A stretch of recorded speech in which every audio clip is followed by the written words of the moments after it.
कव्वाली का तर्ज, कव्वाली का एक भोजपुरी टुकड़ा हो, मुखड़ा हो। कौन गीत का मास्टर?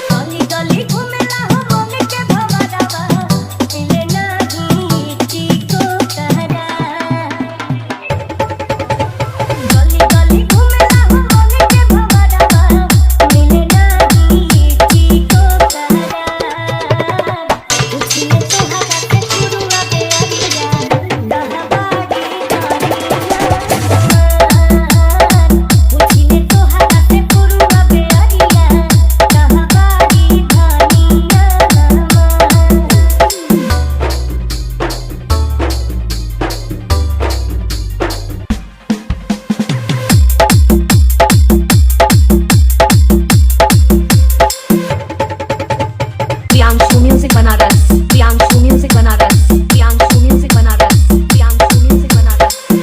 चाहे घर छोटी चाहे छोटी परिवार हो, छोटी परिवार हो, टूटी न प्रीतिया के डोरन हो रा, टूटी न प्रीतिया के डोरन हो रा।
Priyanshu music Banaras, Priyanshu music Banaras, Priyanshu music Banaras, Priyanshu music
Banaras. Priyanshu music Banaras.